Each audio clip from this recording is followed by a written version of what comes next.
Hi, Tara. It's so good to see you. You too. Uh, I think. I don't know. We'll it's see.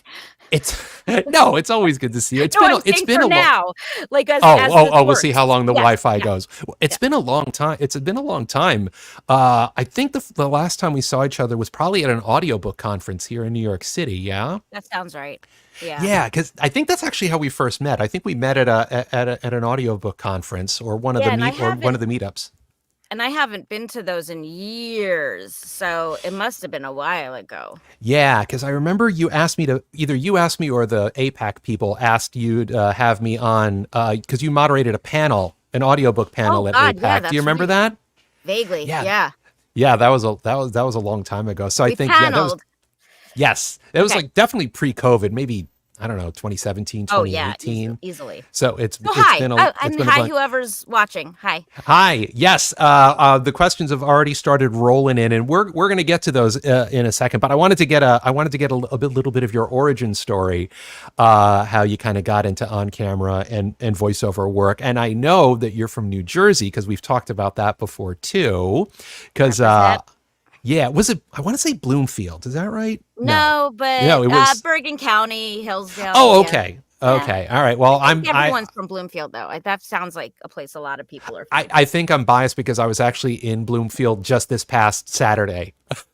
Woohoo, Yeah, some of my friends just moved there that I play Hero Clicks with. I don't know if you know that What that is tabletop game. HeroClix? Hero No, I Clicks, don't. it's a tabletop strategy game where you can play miniaturized pre-painted versions. So this is like Wonder Woman and stuff. So I play this game with my friends. So Hero Clicks with an X, Hero CLIX. I've been playing this game for like 20 years. I even got to design some of the game pieces for the company because they're based in Hillside, which Okay. it isn't Where's too far. Hillside? Hillside's off of Route 22. Okay, we're just pissing people off now. Okay, sorry. Sorry, we're not going to do that. Okay, We'll stop the geography talk. that's Okay. fine. Okay, so Tara, tell us how you kind of started your on-camera and voiceover journey.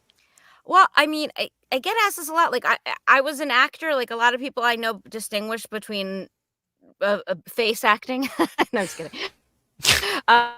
Uh, on camera acting and voiceover. I think of it all as just one thing. So I grew up in New York. I was in a local singing competition at the Y. There happened to be some agents there. I had already started like kind of trying to get into the city to audition, and there Hmm. was actually Matt, talent manager, judging the singing competition. And they asked me to come into their offices. And the first audition they happened to send me on was for a voiceover, like for like a radio spot or something. Hmm. And I was like, what's a voiceover? I don't know. Like, it was like voiceover gets a lot of attention now. It really didn't back then. Hmm. And I went for my first audition. I got the job. I had to say it was for wart cream. I had to say something like, ew, gross, a wart. And I loved it. I was like, I get to put the headphones on and be in a studio. I thought it was just super cool. And I loved commercials. Like I understood that. And as an actor, that I was taking acting classes and all that. So I felt prepared when I was handed a script, which we don't normally get in advance. Like if you're going on a TV audition, they send you a script and you work on your auditions. And with voiceover, it tends to just be cold reading. And I love that. So yeah, it was just another one of the acting jobs I did. And I ended up I was lucky enough to really focus on voiceover in Hmm. later years. And now that's really the majority of what I do. But this is just another aspect of being an actor to me. Right. That makes sense. I was, I was doing my preparation, and I jumped on your IMDb profile, and I clicked on your reel, the one that has you doing all There's the a Cartoon real. Network stuff and interviewing Oh, all the red carpet guests. Oh my God. that It was is fun. It's hilarious. If you Oh, haven't, if people who are watching, if you haven't had a chance, go to her IMDb and go watch that reel. It's like 2 minutes, and she's interviewing Brad I Pitt didn't even know that was and on there. yep, Brad Oh Pitt, yeah. Johnny Depp, Steve Carell, the Harry Potter cast, and you had a monkey on your head at one point, Oh, that was and my favorite, Irving the monkey. Oh, he was so cute. He wore a diaper. Oh, I Thank certainly God, hope because he so for your probably would sake. have pooped on my head, but I He thought was it was on. just funny to have a monkey in a diaper, and he was eating a lollipop, and he kept putting it in my hair, which I didn't Oh, love, but I I can under. loved him so much. Now, Cartoon Network's based in Atlanta, but you were New York based at the time, right? Or had you already made the move to LA? I booked it when I lived in New York, but I knew there were gonna be a lot of, like, extra shoots and we shot in Atlanta, but I knew there were shoots in LA, so I was like, "You know what? If I'm gonna move to LA, now's the time." Mm. So I moved to LA during the course of working on that show. Oh, By okay. the way, it's called Fridays for those of you who are like, "What are they talking about?" I hosted a TV show on Cartoon Network called Fridays. We were basically, like, in between the shows, like, the commercial breaks, and we acted silly and got to Hmm. do fun stuff. I watched it back. I watched it back in the day, so I Oh, knew. shit. Oh yeah.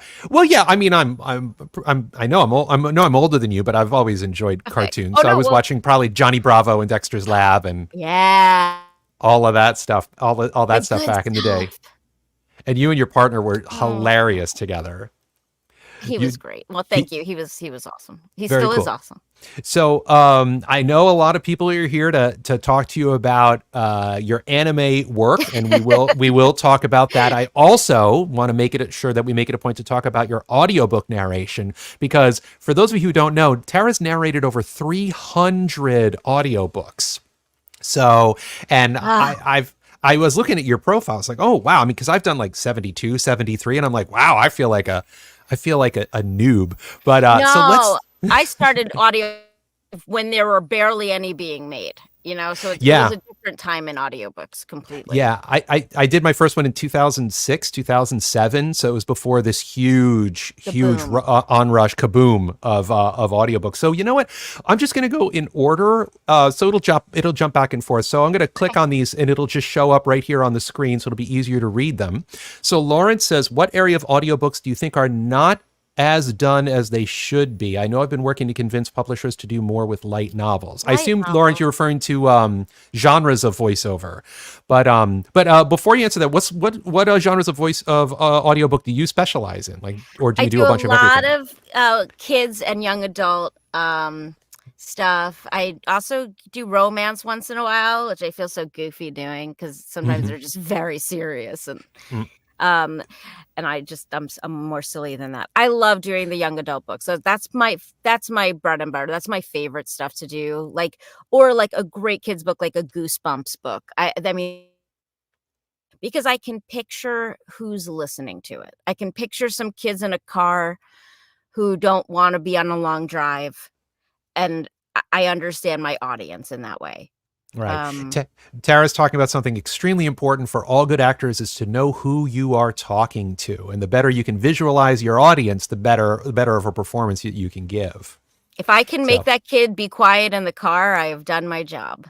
excellent. Are there any genres or areas of audiobooks like Lawrence is asking that you'd love to see more of, or stuff that you would like to narrate? Yeah, I mean, I'd love to combine. I don't know how much is being done in the anime area, but I would love to combine my work in that area with audiobooks, and I know it's happening. I don't know if it's happening as much as you guys would like to see it happening. Um, so I don't know. I mean, gosh, there's so many audiobooks being produced that I don't know where the lacking areas are. I'm Hmm. surprised to hear that there is an area lacking because it feels like everything's being put on audio these days. So many things are being put on audiobooks. I mean, and a lot of and I notice this, you do a lot of full cast audio too. So that just widens the types of genres and the types of work that can be Yeah. done. Not my As a favorite, to be honest, because we don't get to work together, and right. often we don't have a director. So we're not they don't feel as cohesive as I feel like I want them to. Mm, We're kinda left to our own devices, and if we could record together, I would love it, but, I never know, like, if they feel disjointed when they're put together because we're not working together. right. As I was looking through your Audible profile, I saw the very first one that you did a full cast audio with my friend Adam Werner. Oh, yeah. And Adam was a guest on this show a cool. couple months ago. So we did a deep dive into audiobooks, and he's a very analytical, technical guy. So we got to do some real drilling down on analytics and data mining for voiceover, because like we have our own spreadsheets that we've built with our formulas and stuff. Oh yeah, it's very nerd-tastic. I love it. Yeah, so he's awesome, and also just coincidentally, GM Hakeem. Oh yeah. We're just working on something right now, actually. Right. He emailed me literally this morning about something unrelated. Oh. So I'm just like, oh wow, and then great voice. Yeah. No, he's pretty hardcore. Let's get to the next question here. Okay, let's see if this fits on the screen. Do you know these 4 rules? 1, live by the code of the martial arts. 2, never fight unless someone else starts. 3, always stick together no matter what. 4, if all else fails, and that's it. He says it's a question related to a show that you did. It's a show that I did. I have no idea what that is. Is it Jujutsu Kaisen? I have no idea. I stand by the rules of Cobra Kai instead. John, if you could post that in the comments as we scroll down, that would be good just to get some clarification. Lawrence has another question. Oh, okay. And I can, well, this is a good one. What's some unique costs people might not think about in voiceover in expenses? That's a great question. There's the obvious stuff. Oh, John said it's the Ninja Turtles of 2003. Sorry, John, I would never have known that. I popped in for a few episodes and left, but those are good rules. Unique costs in audio. Listen, it's the basic stuff. The microphones, the preamps, the computers, the soundproofing in the right way, which, to be honest, mine is not a perfect setup. To do it right is so much harder than people realize. I go to recording studios all the time that don't even have great soundproofing. We'll stop for a plane in some of these places. Yeah, you're absolutely. So if you're very serious about doing voiceover, you're absolutely right. There's a great guy in LA, George Whittam, who runs the George the Tech website. So he's fantastic. If you and also I have an affiliate link with him. So if you work with George the Tech, you get 10% off. If anybody wants that, I can post that in the YouTube description if you want to get a discount. I'll throw one in there. Man. Yeah, George is the man. George is the man. I'll throw one in there. Things like antivirus software for your computer. I must have that. Yeah. You probably have Norton or I shouldn't have just said that. Yeah, or McAfee or something like that. There are a lot of expenses that you didn't even occur to. Some people take out liability insurance for their voiceover business, just in case. I mean, there's always potential advertising and marketing expenses. Yeah. So there's all kinds of like I have like a Dropbox account, a WeTransfer account, on all of them, because everyone has a different preference. I have a Source Connect account, like all these monthly things. Oh, it's only $10 a month. All of a sudden I'm like, wait a minute, what are all these things? So it does add up. There's ways around it, I'm sure. But again, the sound in your studio, if you're serious about this, is probably key. That's the most important thing. 100% of your auditions take place at home post-COVID, because I'm here in Midtown Manhattan and I have not been on an in-person audition in 4.5 years or something like that. And almost all of your bookings, unless you're in the LA area or like I am here in New York City or maybe Dallas, Chicago, a couple of other areas, 100% of your bookings are going to be at home too. So when you do I know it's nuts, right? It's completely different from when we started. So everybody, when you do your auditions, they're not just auditioning your talent and they're not just auditioning your performance, they are auditioning your home recording studio. And if it's not up to snuff, it doesn't matter how great a job you did, they will not book you. So it's a critical expense. Excellent question. Oh, okay. Let's go to this next one. How did the voice of Bulbasaur come about? Bill asks. Hey Bill. So I was a Pokemon first anime job back in, I don't know, 98, 99. And I was there playing the role of Melanie, who actually said words as opposed to Bulbasaur. And we finished early, so they played me the Japanese voice of Bulbasaur, which just said Dane, Dane, because in Japanese it's Fushigi Dane. And they said, "Hey, you sound like that, but say Bulbasaur." And I was like, "Well, what else does he say?" And they said, "That's it." And I was like, "Good luck with your weird show." Uh, and that is so yeah. So back in the day, especially, we would take inspiration from the Japanese sound of the voice. But that is how I got that job, and how they didn't know Bulbasaur was a recurring character. They figured it was a one-off. I was there. They're like, "Try this." That it's so silly how sometimes it's not what you expect, because, like I said, I was an actor in New York. I thought that my off Broadway theater job that I took so seriously would have been the thing that everyone was talking about. I didn't think it was the one word I said that day. Yeah, that's a fantastic story. But here's a lesson to be learned from that, everybody, is that the voiceover industry is not vertical, as in it's not some kind of ladder that you climb to the top and it's a very linear process, and every time you go up a ladder you kick somebody in the face and they fall off and then you take their anime roles. It's not Highlander or Game of Thrones. That's not how it works. Your voiceover journey is kind of spherical, and you're the center of that sphere, and you're starting out with your sphere being very, very small, and then slowly as you progress through the journey you start to collect good humans, and by collecting good humans you collect opportunities. So if I had a nickel for every time I was at a studio auditioning for something or booking something and someone's like, "Hey, you got a minute? Come in here, read this audition for Hershey's," or, "Hey, I've got an actual booking for you, go down to Studio B," and I've like laid down stuff. Yeah.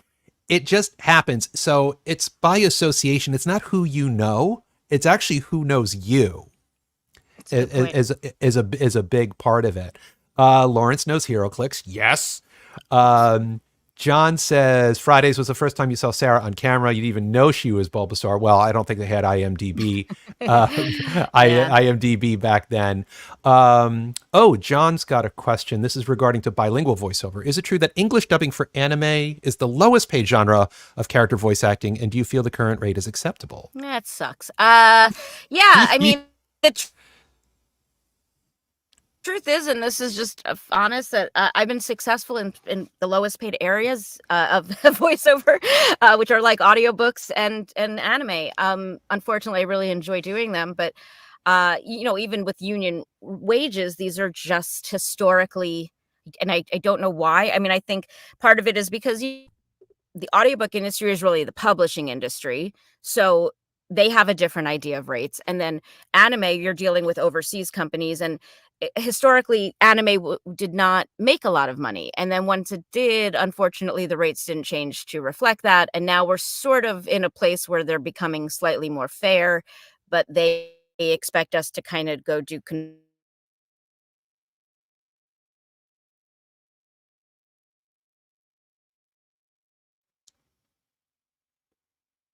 I think I think she logged up. There we Oh, are. there you go. Yeah, I got a circle. So it's very disproportionate to how successful anime is, which is why we feel crappy charging for autographs and I mean, I love meeting the fans. I hate charging for autographs, but it's part of our business now, unfortunately.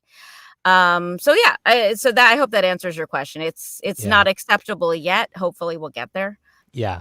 Just for education purposes for everybody, if you do an anime job, you get paid a studio hour rate, which means you go to the studio or you record from home. And then in that, whatever hour or 2 or 3 hours of time, you talk as much as they will direct you. And then you get paid a set rate for that.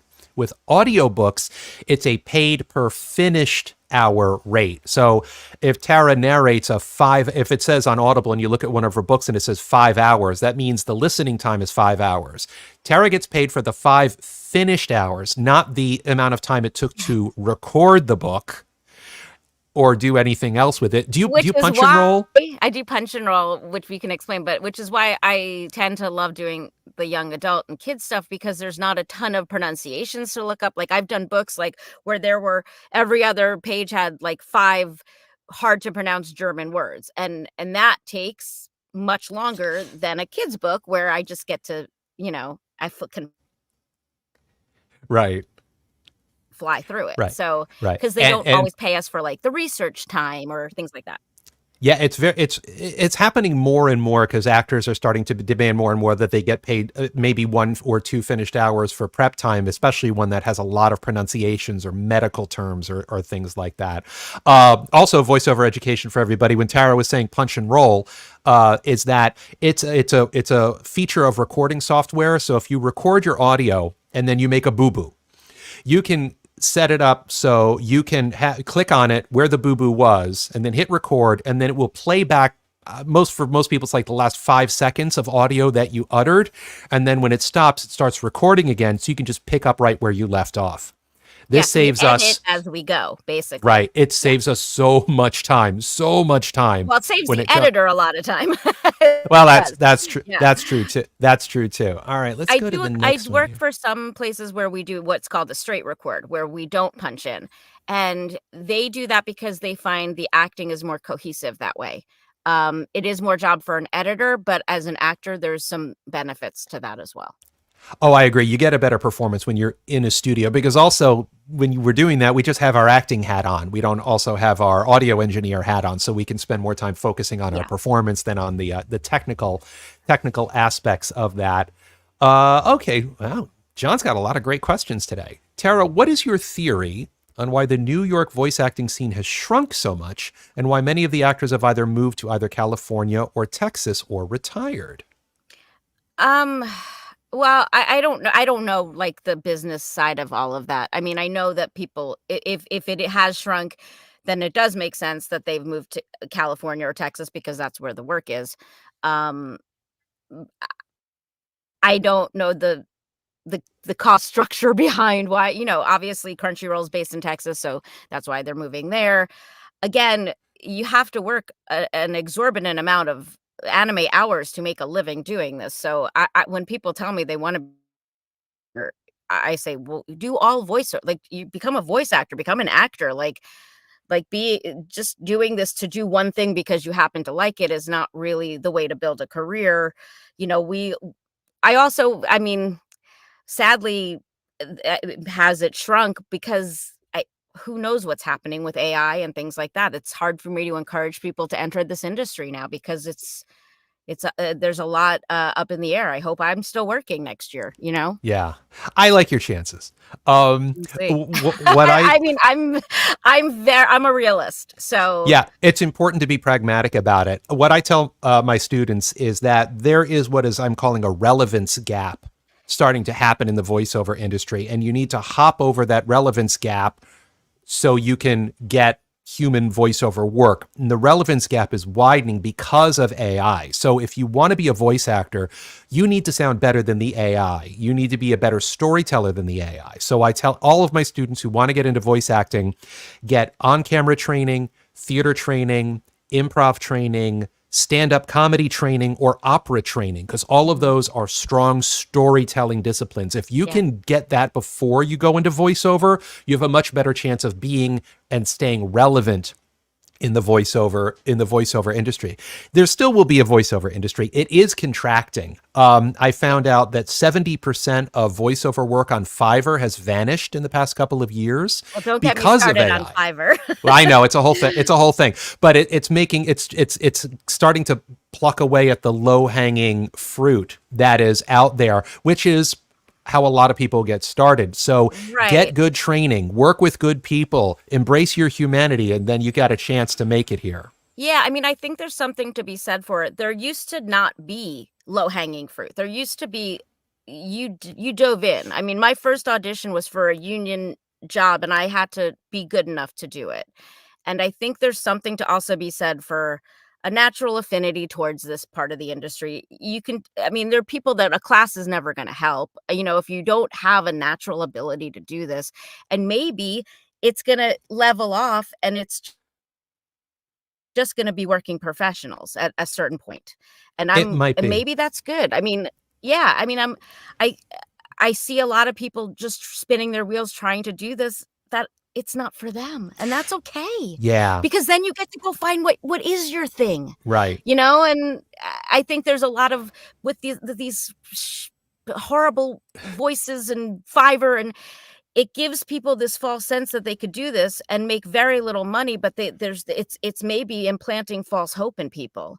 And by Yeah. these hobbyists dabbling in it, they are running down the rates of the entire industry and causing themselves to never have a chance to make a living at it and screwing up my line of work. So it is a challenge. Technology has democratized the voiceover industry. Absolutely. Because when I did my first voiceover in 1996, back in the day, it was New York, LA, Chicago, and a couple of studios, and that was it. Technology has opened up the door, but what's ironic is now AI is starting to close that door again.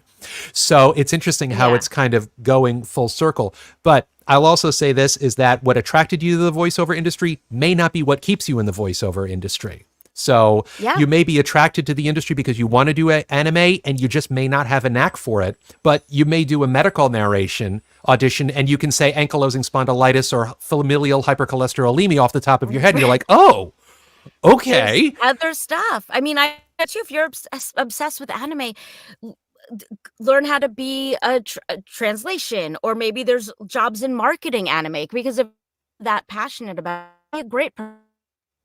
Yeah. And diversifying is important. A big chunk of what Tara does is audiobooks. And I look at my analytics all the time, and about 20% of my work this year has been commercial, about 20% has been e-learning, about 20% has been corporate industrial, and about 20% has been political. So I'm feeding into different genres, because if something happens with one of these genres for whatever reason, I'm not going to lose 50 or 60% of my business. I'll lose 20% of my business, you know? All right, let's keep going with the questions.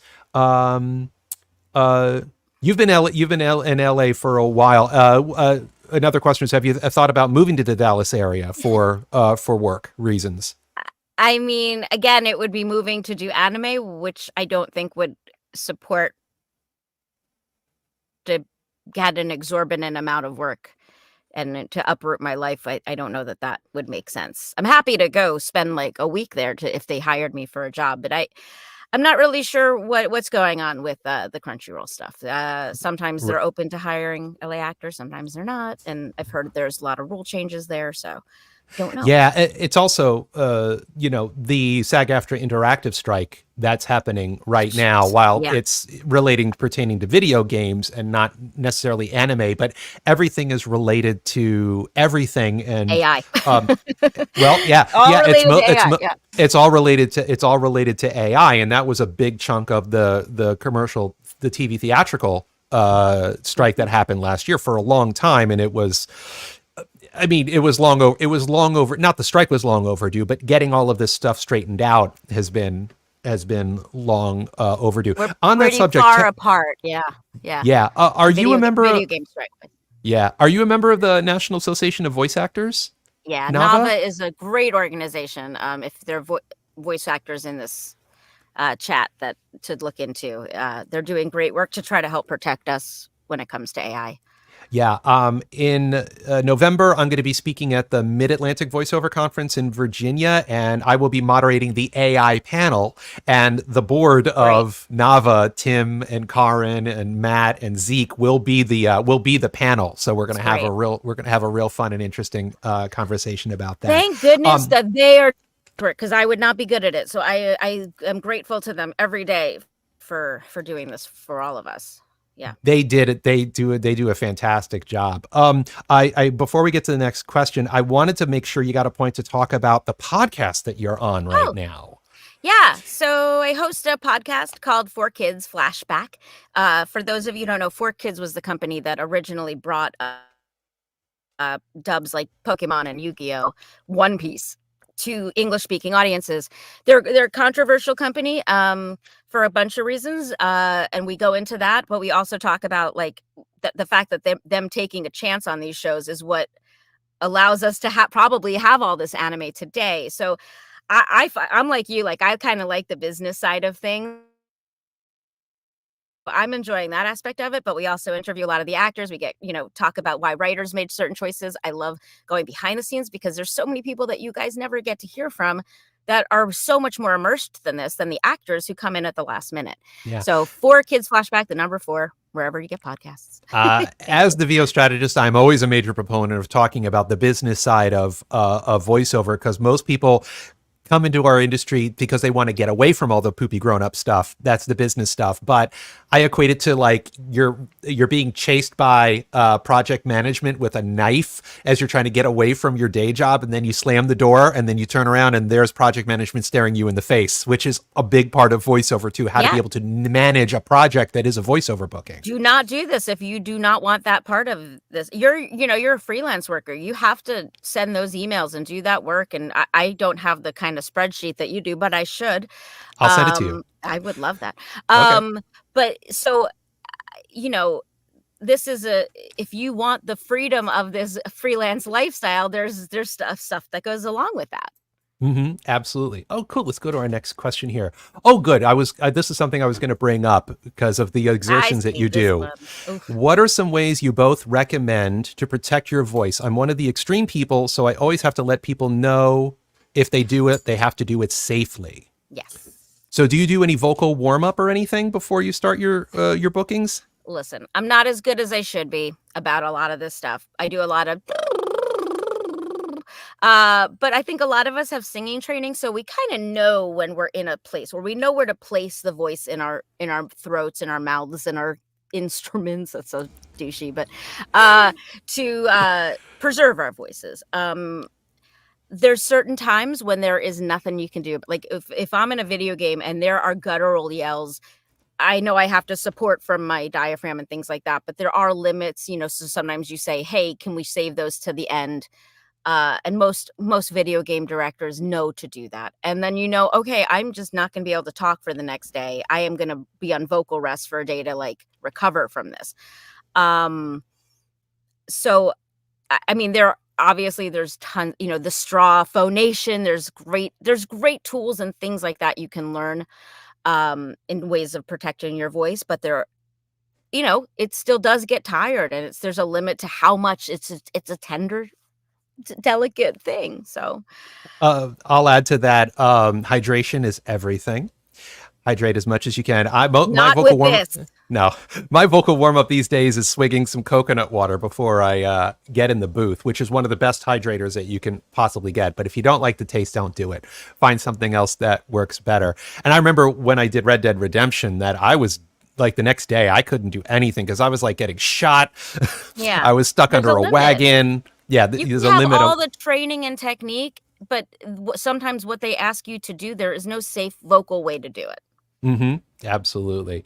All right. Next question here. Oh, and Lawrence mentioned that he was part of the Nava live stream for Day of Play, which is just great. All right.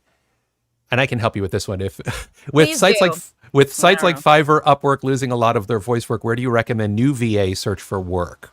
Agents? I don't know. I mean, I know that's a cop-out answer, but it's you want to be a Answer. professional. I'm a big fan of jumping into the big boy pool. I mean, I just am. I think there's a lot of this is sink or swim, and I'm not. And I wish I could be a proponent for a lot of these websites, but they're destroying the industry. And if you want a future in the industry, then it's counterproductive to do that work. My feeling is yes, classes are great, but get into like practice groups with other friends who are pursuing this. Like those are free to join. Get on a Zoom once a week, get a bunch of scripts, do things like that. You never know. Then that person recommends you. You recommend that person. Your personality is just as important in this industry as your talent a lot of the time. It's even more important now because because you're humans. Yeah. People work with said people that they like. Unlikable way. Be someone that they want to have in the booth. Ask questions, but don't be annoying. Just be pleasant. Don't be a douche. I don't know. Like my rule of thumb in so much of this is don't be a douche. I always say don't be a dick, but I like yours too. Don't be a douche. Yeah. Right. But like I'm saying, I know it sounds hard to schmooze and work network when you're in some of these cities, but there's great ways online to do that. So yes, maybe some of these sites are. LinkedIn, I've heard, is a great resource for reaching out to people and really target people and say, hey, I specialize in medical narration. I see that you produce it. Can I make you a custom demo? Can I? Right. It's going to be more targeted like that now. Right. What I tell my students is Sorry, that go there on. are, oh, no, they're here to hear you, not me.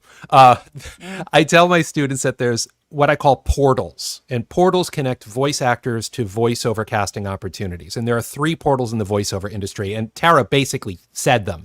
Number 1 is representation, which is agents and managers. Number 2 is online casting sites, both free, like Fiverr and Upwork, and pay to play, like Voice123 and VO Planet and Badalgo. And then there's, like she was also talking about, self-marketing strategies.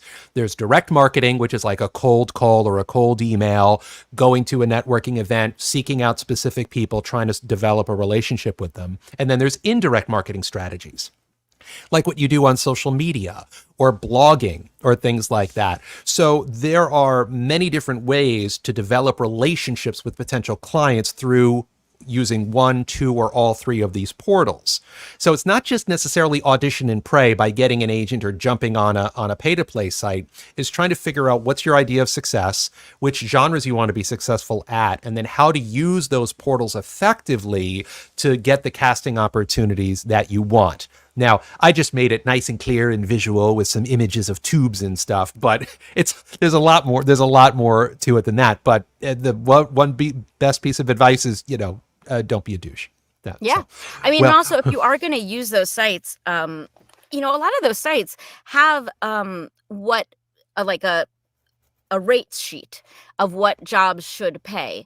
And they are not even following those. They'll say, okay, this job is a minimum $250 job, and then they'll list it to pay $50.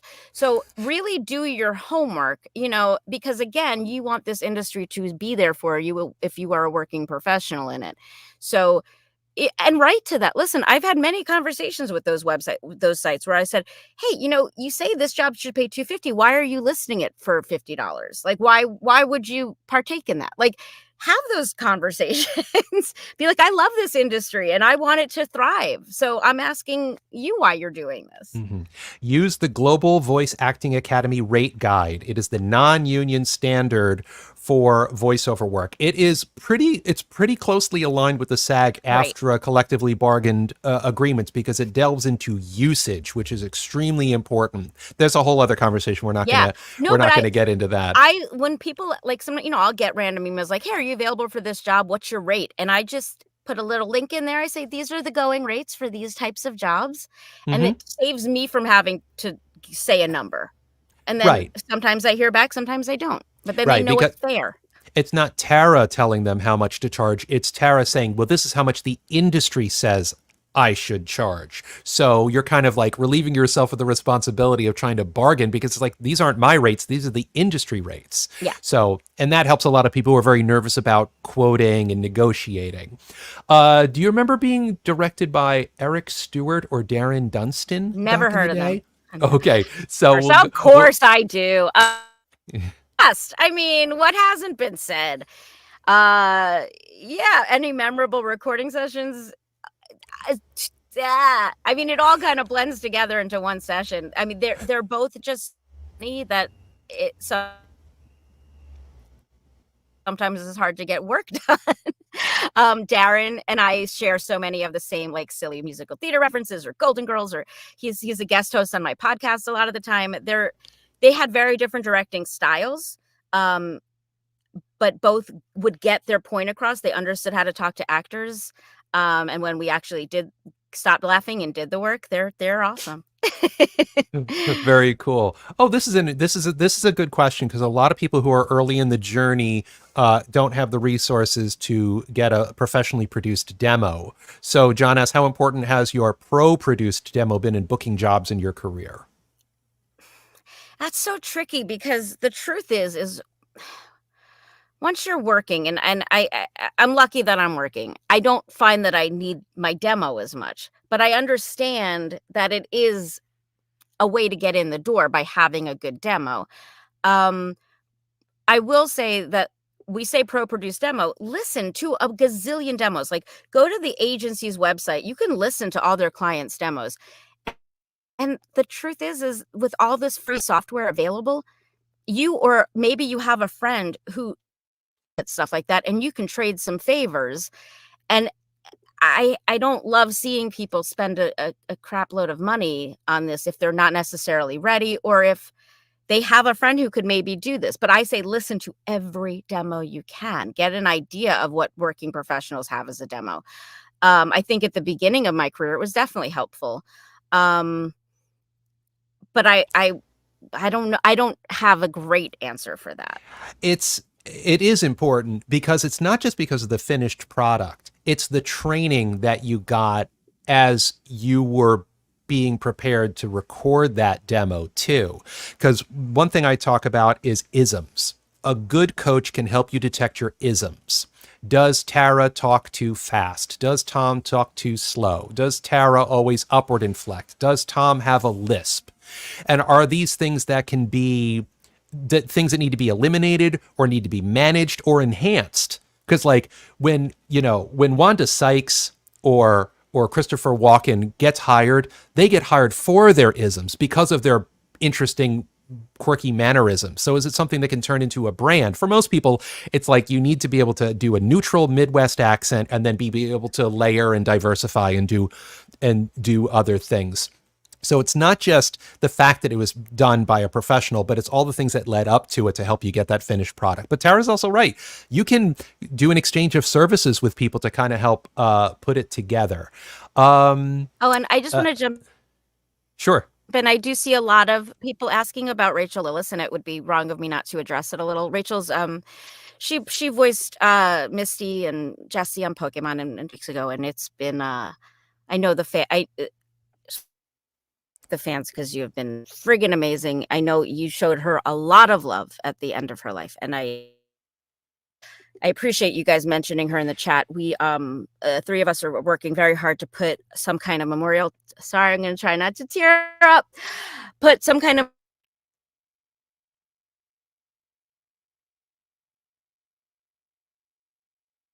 memorial. Rachel, she was probably froze the back. I just wanted to and I know it is working online service for her. So thank you for all the Rachel questions in the chat. Okay. Alexi. Oh, Alexi is one of my mentorship students. So I know this is a question that you get a lot. I will be happy to co-answer this question. But if you can't move to LA or Dallas, what are some good ways to get in the door in the anime cartoon world? By the way, I love Hunter by Hunter. Thank you. Thank you. I love that show too. And I felt really lucky to work on it. The pandemic, I think, gave people maybe a false hope that casting was going to explode outside of those cities where most of the anime is produced. And then once people were back in studio, I know people were like, but wait, you were casting outside of those areas.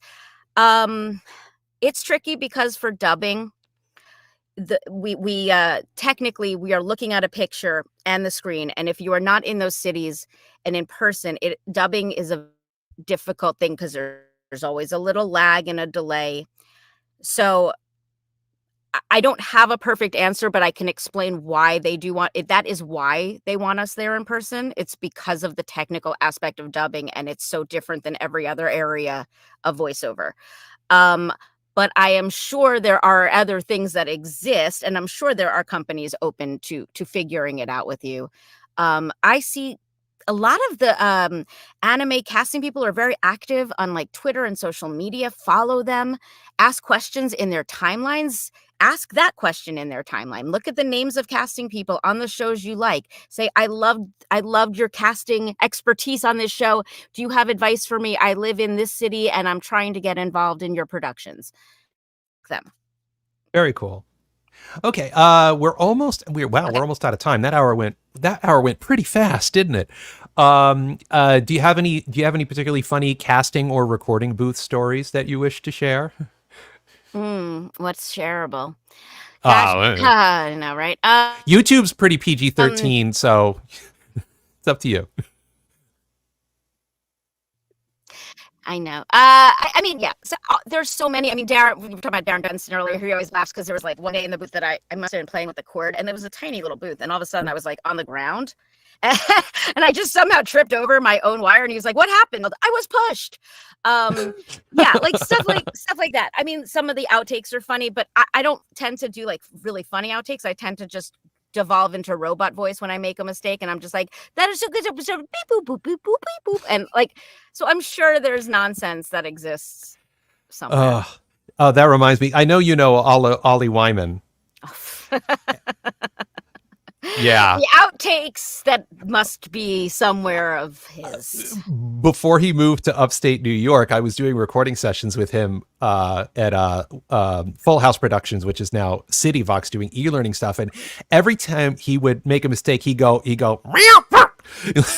like some cat got like thrown over a fence or something. He's a complete wackadoodle. I adore him. He dresses up like a superhero for his son. He's just such a. We interviewed him on the podcast, and he was great because he really knows geek culture in a way that that allowed him to do great work when we worked together on those anime shows. Like, he just understood that genre really well. Mm-hmm. All right, let's make this our last question. Have you ever done any voice direction? Have you ever directed anybody? Oh, one of the people I work with once said, "Are you interested in voice directing?" And I said, "Oh my God, no." I don't think it's not a job for, I have so much respect for people who are good at it that unless I thought I could rock it, I would not. Like, I talk about this all the time. Lisa Ortiz, who directs Pokemon and has for many, many years, because especially with anime and dubbing work, it's not just a performance that you're going after. It's watching the mouth flap. And somehow, like, her eyes are different than mine. Like, she sees the nuance in the. I would be terrible at it. I think part of this job is you'd be bad at, and I certainly do know that. It's a very, very special skill. I mean, I'm not as prolific for you, but as that Inspector Gadget Mad Time Party video game that came out last year, I was Inspector Gadget. Ooh, and when they recorded me here, they already had the French Inspector Gadget record his lines. So the video was locked. So I had to not only try to be Don Adams, I also had to match the lip flat, also match the timing of the French version of Inspector Gadget. It's a challenge. Well, and it's counterintuitive to everything you learn as an actor, which is to feel it and be in the moment and take your time. And it's like you have to almost be over prepared as an actor to then dub, because you have to kind of feel so comfortable and so malleable that you can compress the line, like cut 3 seconds off of that, but have the same intention. And I'm like, okay, I'll try. Like, I mean, I think that's the frustration of why a lot of people will watch a subtitled and not a dub, because often we're so locked into the mouth flap that you lose performance sometimes, which is a shame. It is a challenge, but it's so worth it when it comes out good. When it's good. Yeah, and when you do it, it's good. So no, I would never. Thank you, but I it's sad. It's a bummer because I learned on the job on Pokemon, which is probably I'll ever be on. So I when I watch some of that myself learning, it would have been kind of fun to fail on a less public platform. Right. I understand. Okay, Tara. So real quick before we wrap up, you do a ton of con appearances, and there's too many to list for you. Oh. But like, if people want to find out where your next appearance is, where can they find that out? Oh, just go to @TaraSansVO on like Instagram or Twitter, or I won't call it X. It's Twitter. Let's just agree that it's not X. Yeah. So just find that and then come say hi. Honestly, like I meet such wonderful aspiring voice actors at these shows. Happy to answer questions at those things. And again, like, don't be afraid. Like we were talking before, don't be afraid to hit people up, and especially I think it's great to take all these classes and stuff, but I think if you're going to take all these classes, make sure someone in the mix is actually doing the casting, or as a producer, and understands that side of this, especially in anime, because as an actor, we're not privy to the behind the scenes stuff. So if you are going to do that, and ask them questions in the chats and in all that stuff. Very cool. All right, we need to wrap it up there. Tara, this was lovely. It was so great to see you. You too. I'm sorry for the technical stuff at the beginning. It's okay. It's a technical world we live in, and we got to deal with the challenges. But everybody, thank you so much for your amazing list of questions that covered a whole bunch of areas. I know Tara's especially happy that she was asked audiobook questions.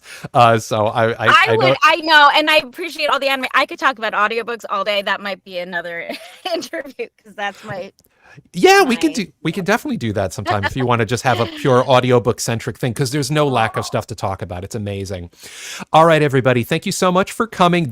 By the way, this video will be parked on my YouTube channel live, my YouTube channel forever. So check out the live section. And like I said, Jennifer Hale and Nadia Marshall and Carolina Ravassa. I've had some other amazing guests, so I encourage you to go check those out.